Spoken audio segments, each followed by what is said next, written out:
Hi what's up guys, मैं हूँ Rimita and welcome back to my YouTube channel. मेरे एक सब्सक्राइबर की रिक्वेस्ट पे कि मैं इस सीरीज़ को एक्सप्लेन करूँ, तो आज मैं आपके लिए एक बहुत ही अमेजिंग कोरियन हॉरर सीरीज़ लेके आई हूँ जिसका नाम है द कर्स्ड। ये सीरीज़ आई थी 2020 में। इस सीरीज़ में टोटल 12 एपिसोड हैं। इसकी IMDb रेटिंग 7.3 है। इस सीरीज़ का कॉन्सेप्ट थोड़ा अलग है एंड आई एम श्योर ये आपको बहुत पसंद आने वाली है, तो इस सीरीज में मेरे साथ बने रहिएगा। So without wasting any time let's get into the horror coaster ride of this movie. कहानी शुरू होती है जहां हम सिटी के बाहर एक जंगल में दो औरतों को देखते हैं जो एक शमन से मिलने आई होती हैं। वहां के लोग ये मानते थे कि उस शमन के पास कुछ ऐसी पावर्स हैं जिससे वो लोगों को कर्स कर सकती है। उनमें से एक औरत उस शमन लेडी को एक आदमी की फोटो देती है और साथ में कुछ पैसे भी, लेकिन वो औरत इस चीज के लिए श्योर नहीं थी। लेकिन फिर भी वो उस आदमी को कर्ज देना चाहती थी क्योंकि उस औरत की नफरत उस आदमी के लिए काफी ज्यादा थी। ये लोग किसी को कर्ज करने के रिचुअल को प्रोसीजर कहते हैं, इसीलिए मैं आगे से इसको प्रोसीजर नाम से मेंशन करूंगी, तो आप लोग कंफ्यूज मत होइएगा।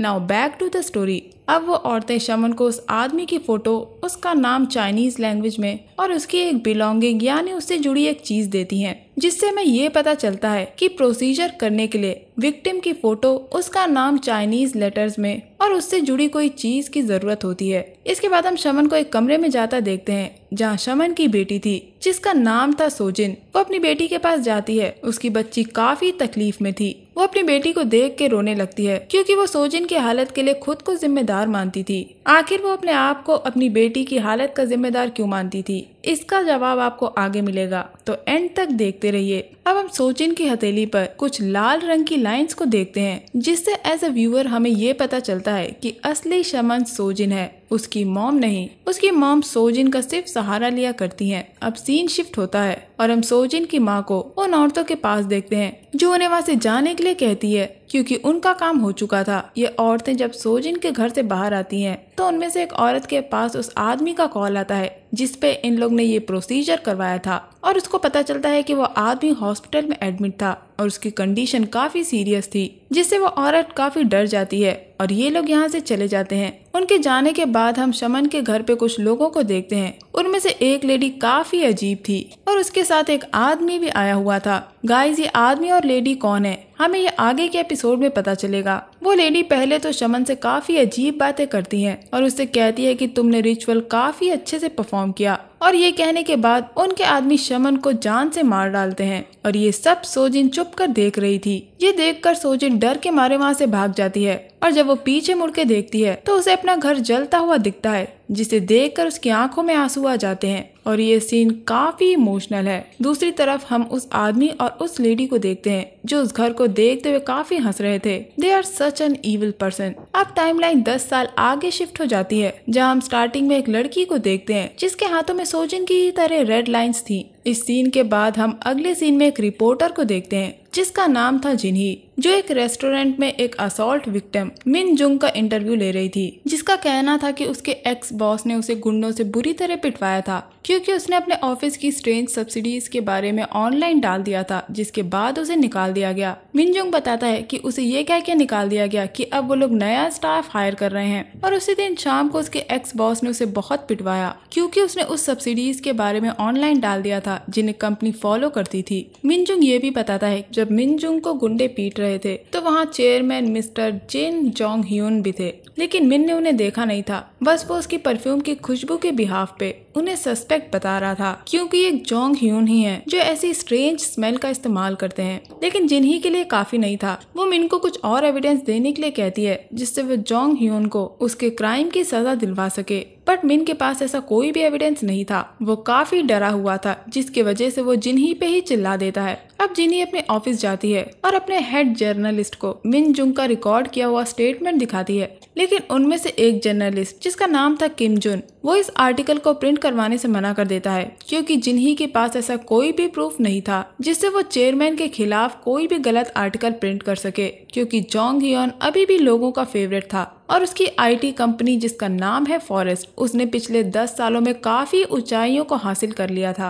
और फॉरेस्ट अब उनकी कंट्री की लीडिंग IT कंपनी है जिन्हें गवर्नमेंट भी सपोर्ट करती है। ये सब सुन के जिन्ही काफी गुस्सा हो जाती है और वहाँ से चली जाती है। अब वो पुलिस स्टेशन जाती है ताकि एडिशनल इन्वेस्टिगेशन से इस केस के बारे में कुछ जान सके। अब हम लोग पुलिस स्टेशन का सीन देखते हैं जहाँ चीफ ह्यूंग कैप्टन जुन को फॉरेस्ट के केस से हटा रहे थे क्योंकि उन्हें प्रोसिक्यूटर ऑफिस से फोन आया था इस केस को बंद करने के लिए और अब फॉरेस्ट का IPO आ रहा था और इस इन्वेस्टिगेशन से फॉरेस्ट के शेयर्स पे काफी असर पड़ रहा है, इसीलिए वो केस अभी के लिए बंद कर रहे थे। ये सब सुनने के बाद जुन चीफ को केस ना बंद करने के लिए कहता है, बट चीफ उसको एक लेटर देते हैं जिसमें अब जुन पुलिस यूनिवर्सिटी में एज अ टीचर अपॉइंट किया गया था क्योंकि उसका एक लेग पैरालाइज्ड था। और चीफ उसे ये कह के टीज करता है कि वो एक टूटे पैर से डिटेक्टिव की टीम को नहीं लीड कर सकता और ये कहकर उसको ऑफिस से बाहर निकाल देता है। बाहर आने के बाद जुन जिन्ही से मिलता है। जिन्ही यहाँ दूसरे डिटेक्टिव यांग से बात कर रही थी जिसे वो काफी अच्छे से जानती थी।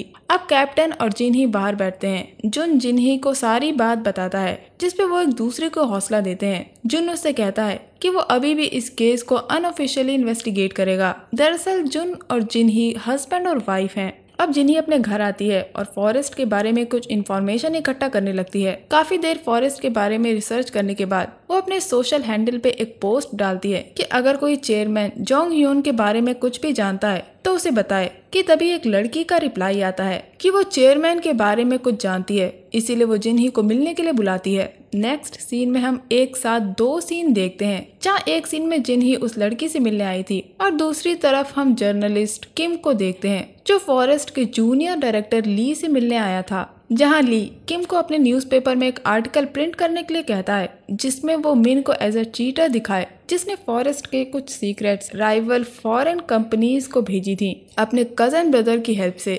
इसीलिए फॉरेस्ट कंपनी ने उसे निकाल दिया और इसके बदले में वो किम को कुछ पैसे भी देता है। अब हमें ये पता चलता है कि किम जानबूझकर उस आर्टिकल को प्रिंट नहीं होने देना चाहता था क्योंकि वो फॉरेस्ट के गलत कामों में उनका साथ दे रहा था। अब किम ली से उन स्ट्रेंज सब्सिडीज के बारे में पूछता है जिसके बारे में ली बताता है कि फॉरेस्ट अपना कोई भी बड़ा काम करने से पहले एक शमन से पूछता है और उनके बताने के बाद ही फॉरेस्ट कोई अपना काम करता है और ये चीज हमेशा काम आती है। लेकिन किम ये सुन के हंसने लगता है क्योंकि वो इन चीजों को नहीं मानता था। इसके बाद हम जिन्ही को देखते हैं जो उस लड़की से मिलने आई थी और वो लड़की चेयरमैन जोंग ह्योन से दूर रहने के लिए कहती है क्योंकि उसे एक काफी पावरफुल स्पिरिट ने पोजेस कर रखा है और ये जिन्ही के लिए बिल्कुल भी सेफ नहीं है। लेकिन जिन्ही को ये मजाक लगता है, वो उसे सच बताने के लिए कहती है। अब ये लड़की प्रोसीजर करने के बारे में जिन्ही को बताती है जिससे वो किसी भी इंसान को कष्ट कर सकती है जिससे भी जिन्ही नफरत करती हो। ये लड़की और कोई नहीं सोजिन ही है। सोजिन की बातें सुनने के बाद जिन्ही हंसने लगती है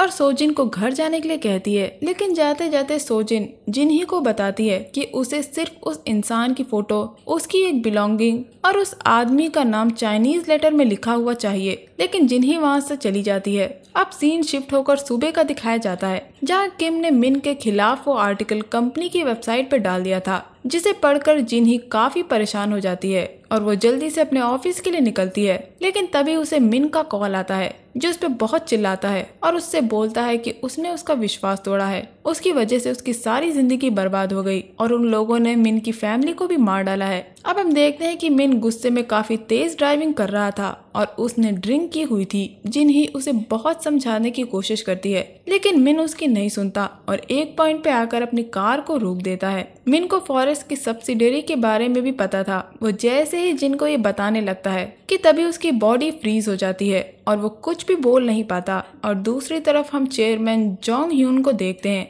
जिसके हाथ में मिन की फोटो थी और वो मिन पे अपना असर डाल रहा था। मिन जोंग के वश में था। मिन अपनी कार का बैक गियर लगाता है और गाड़ी जाके सीधे खाई में गिर जाती है जिसकी वजह से मिन की ऑन द स्पॉट डेथ हो जाती है। जिन्ही को पता लग गया था कि मिन की मौत हो गई है। अब जिन्ही गुस्से में अपने ऑफिस जाती है और किम पे चिल्लाने लगती है क्योंकि उसकी वजह से मिन की मौत हो गई थी। किम कहता है कि ये सब इसलिए हुआ क्योंकि मिन ने शराब पी रखी थी। लेकिन जिन्ही अभी भी उस पर चिल्लाती है कि तभी किम अपने रूम की खिड़कियां बंद कर देता है और जिन्ही का गला पकड़ लेता है और उसे धमकाता है कि वो उसके काम करने के तरीके से दूर रहे, वो अपना काम करे और उसे अपना काम करने दे। वो जिन्ही का गला काफी देर तक पकड़े रखता है जिसके बाद वो उसे छोड़ देता है और जिन्ही को जाने के लिए कहता है और उससे ये प्रिंट करने के लिए कहता है कि मिन की मौत ड्रिंक एंड ड्राइव की वजह से हुई है। पर जिन्ही काफी गुस्से में थी और तभी उसे सोजिन की कर्स्ड वाली बात याद आती है और वो किम के पेन का कैप चुरा लेती है और उसके नाम का मतलब चाइनीज में पूछती है और वहाँ से चली जाती है।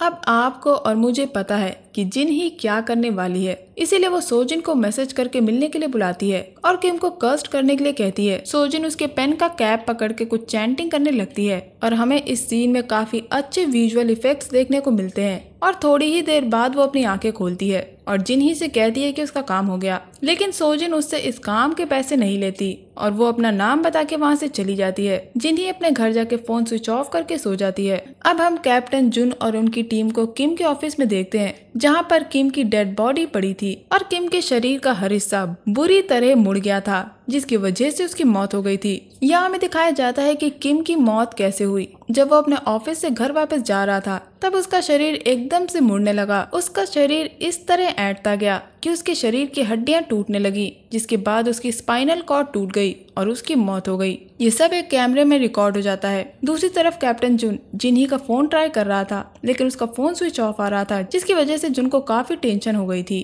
अब जुन को उसका असिस्टेंट बताता है कि इवनिंग में जिन्ही और किम की बहस हुई थी और ये उसके ऑफिस के स्टाफ ने बताया है और तभी से जिन्ही का कुछ पता नहीं है। अब यहाँ जुन और उसकी टीम सीसीटीवी फुटेज को देखकर परेशान थे कि किम ने अपने साथ ऐसा क्यों किया। अब जुन किम की बॉडी को पोस्टमार्टम के लिए भेजता है और खुद कुछ इन्वेस्टिगेट करने चला जाता है। इसके बाद हम जुन की टीम के मेंबर्स को देखते हैं। उसकी टीम में 3 मेंबर्स थे, जिनमें से एक है डिटेक्टिव यांग और बाकी के 2 डिटेक्टिव को हम डिटेक्टिव 1 और डिटेक्टिव 2 के नाम से बुलाएंगे ताकि आपको कंफ्यूजन ना हो। अब ये तीनों ही बाहर खड़े होकर बात कर रहे होते हैं कि जब जिन्ही आएगी तो उसको कौन इंटेरोगेट करेगा, क्योंकि कैप्टन जुन तो नहीं कर सकते क्योंकि जिन्ही उनकी वाइफ है। अब कैप्टन बाहर आते हैं और उन्होंने अपनी साथियों की बात सुन ली थी। वो डिटेक्टिव 2 को जिन्ही को इंटेरोगेट करने के लिए कहते हैं और उनके जाने के बाद डिटेक्टिव 1 फॉरेस्ट के जूनियर डायरेक्टर ली को ये बात बताता है कि किम के मर्डर केस में वो भी फंस सकता है क्योंकि उसी ने सबसे लास्ट में किम से बात करी थी। अब ली इस डिटेक्टिव से कहता है कि वो किम की डेड बॉडी की फोटो लेकर दे। अब सीन शिफ्ट होता है और हम जिन्ही को देखते हैं जो सोकर उठी थी और उठते ही वो आर्टिकल में किम के मर्डर के बारे में पढ़ती है, जिसे पढ़ने के बाद वो शॉक हो जाती है क्योंकि उसने गुस्से में आकर बहुत ज्यादा बड़ी गलती कर दी थी। इसके बाद वो अपना फोन ऑन करती है और जिनको फोन करके उससे बात करती है, जिसके बाद वो पुलिस स्टेशन जाती है जहां डिटेक्टिव 1 उसको इंटेरोगेट करता है, जिसमें जिन्ही सब कुछ सच सच बता देती है कि उसकी किम के साथ लड़ाई क्यों हुई थी और वो रात को फोन चार्जिंग पे लगाना भूल गई थी, जिसकी वजह से फोन स्विच ऑफ हो गया था। इंटेरोगेशन के बाद वो डिटेक्टिव यांग से मिलती है और उनसे रिक्वेस्ट करती है कि जब भी पोस्टमार्टम की रिपोर्ट आए यांग उसे एक कॉपी लाके दे। इसके बाद हम जुन और यांग को मॉर्चरी में देखते हैं जहां उन्हें डॉक्टर किम की बॉडी के बारे में बताता है कि उसकी बॉडी इतना ज्यादा मुड़ गई थी कि उसका पोस्टमार्टम करना मुश्किल हो गया था, पर फिर भी उसकी रिपोर्ट से उन्हें ये पता चला है कि उसके ब्रेन में एनामिडालियन नाम का एक केमिकल अपने आप जनरेट हो गया जो कि मैरिजुआना से बनता है। इससे उसके ब्रेन ने उसके पेन को कम करने के लिए जनरेट किया था क्योंकि उसकी बॉडी में एक्सेसिव पेन था, लेकिन डॉक्टर ने इससे पहले ऐसा कोई भी केस नहीं देखा था जिसमें ब्रेन खुद ही ये केमिकल जनरेट करता हो। अब सीन शिफ्ट होकर ली पे फोकस होता है जिसके पास किम की डेड बॉडी की फोटो पहुंच चुकी थी, जिसे वो सबसे पहले चेयरमैन को दिखाता है और चेयरमैन वो फोटो देख के काफी टेंशन में आ जाता है और वो जल्दी से किसी को फोन करता है और उसे मिलने के लिए बुलाता है। हम देखते हैं कि चेयरमैन ने किसी औरत को बुलवाया था और ये औरत थी क्यंग। ये वही औरत है जिसने चेयरमैन के साथ मिलकर सोजिन की मां को मरवाया था। ये एक बहुत ही क्रूअल लेडी है। जैसे ही ये औरत कोरिया पहुंचती है, चेयरमैन उसे सीधे मिलने के लिए बुलाता है। इसके बाद हम देखते हैं कि जुन को अपने घर में किम के पेन का कैप मिलता है और वो जिन्ही को कॉल करके पूछता है कि वो कहाँ है, जिस पे जिन्ही कहती है कि वो जरूरी काम से बाहर आई है। जिन्ही सोजिन का पीछा कर रही थी। वो देखती है कि कुछ स्कूल के लड़के सोजिन को बुली कर रहे थे। तभी सोजिन उस लड़के का हाथ पकड़ के उसे कर्स्ट कर देती है और उस लड़के के नाक से खून निकलने लगता है। ये देख के उसके साथी उसको वहाँ से ले जाते हैं। उधर क्यंग चेयरमैन से मिलती है और पूछती है कि तुमने हाल ही में अपनी पावर्स यूज की हैं। जोंग ने मिन की फोटो पे अपनी पावर से इस्तेमाल की थी, जिसकी वजह से उसकी मौत हो गई थी। अब ये लोग ख्यंग को किम की डेड बॉडी की फोटो दिखाते हैं। जब ख्यंग बताती है कि किम पे प्रोसीजर किया गया है, यानी उसे श्राप दिया गया है, वो भी ऐसा वैसा नहीं बल्कि एक बहुत ही भयानक स्पिरिट द्वारा। कोरिया में ऐसी कोई भी पावरफुल स्पिरिट नहीं है। ये स्पिरिट जापान क्रॉस करके आई है। ख्यांग ये नहीं कह सकती कि जिस स्पिरिट ने किम को मारा अब वो चेयरमैन के पीछे है या नहीं। ये जानने के लिए इन्हें सबसे पहले ये पता लगाना होगा कि आखिर किम पे प्रोसीजर किसने किया और इसके लिए इन्हें रिचुअल करना होगा। उधर सोजिन जिन्ही को अपनी माँ के बारे में बताती है कि उसकी माँ एक शमन थी, लेकिन उसकी माँ को एक माइनर स्पिरिट ने पोजेस किया था क्योंकि सोजिन के पिता ने उन लोगों को छोड़ दिया था, इसीलिए उसकी माँ एक शमन बन गई। जिंदा रहने के लिए उसकी माँ उस स्पिरिट पे निर्भर हो गई थी ताकि वो शमन बन के दूसरों के लिए रिचुअल कर सके। सोजिन की माँ को नहीं पता था कि वो कौन सा रिचुअल कर रही है और सोजिन को बचपन में शमन इलनेस हो गई थी जब वो 5 साल की थी। उसकी माँ एक वीक शमन थी, लेकिन वो पोजेशन के रिचुअल परफॉर्म कर लेती थी। सोजिन की शमन इलनेस की वजह से उसके अंदर भी एक स्पिरिट रहा करती थी। यहाँ हमें ये भी पता लगता है कि सोजिन की माँ ने ही जोंग पे पोजेशन रिचुअल परफॉर्म किया था और उसी रिचुअल के कुछ समय बाद जोंग के लोगों ने सोजिन की माँ को मार डाला। लेकिन सोजिन उस रात किसी तरह वहाँ से भाग आई थी, लेकिन जोंग के साथ जो औरत वहाँ आई थी उसने सोजिन की माँ को मरवाने से पहले कहा था कि उस रिचुअल को परफॉर्म करने के लिए थैंक यू। लेकिन आखिर वो रिचुअल कौन सा था? सोजिन का कहना था कि उसकी माँ ने वो रिचुअल किया जिसकी वजह से जोंग के अंदर एक इविल स्पिरिट आ गई और उसी इविल स्पिरिट ने सोजिन की माँ पे हमला करके उसे मरवा दिया। जूनी पूछती है कि अगर जोंग पोजेस्ड है तो उसने तुम्हारी माँ को क्यों मारा जबकि वो प्रोसीजर कर सकता था। लेकिन सोजिन नहीं जानती कि ऐसा क्यों है कि जोंग उस इविल स्पिरिट को यूज नहीं कर रहा। आखिर वो क्या सोच रहा है? शायद उसके दिमाग में कुछ और चल रहा है। नेक्स्ट सीन में हम ली को किम के परिवार से बात करता हुआ देखते हैं, जो बताता है कि वो किम का काफी करीबी था। वो किम की फैमिली को मदद के तौर पे कुछ पैसे देता है और किम की बॉडी पे रिचुअल परफॉर्म करने के लिए उसकी बॉडी ले लेता है। अब ख्यांग किम की बॉडी पे रिचुअल परफॉर्म करती है ताकि पता लगा सके कि उस पे प्रोसीजर किसने किया था और ख्यांग को पता लग जाता है कि किम पे प्रोसीजर कैसे किया गया था। लेकिन वो ये पता नहीं लगा पाती कि आखिर उसे करने वाला इंसान कौन था। वो उसका फेस नहीं देख पाती। यहाँ ख्यांग बताती है कि ये काम किसी आम स्पिरिट का नहीं है और बस ये एपिसोड यहीं एंड हो जाता है। तो दोस्तों आपकी इतनी डिमांड पे ये था मेरा video explanation Korean horror series the cursed के एपिसोड 1-2 को लेके। उम्मीद करती हूँ आपको ये वीडियो एक्सप्लेनेशन पसंद आया होगा। अगर आपके अभी भी कोई सवाल है तो आप मुझे कमेंट सेक्शन में पूछ सकते हैं। मैं मिलूंगी आपसे अगले वीडियो में। तब तक के लिए अपना बहुत ख्याल रखिए। Stay safe, keep hunting, lots of love.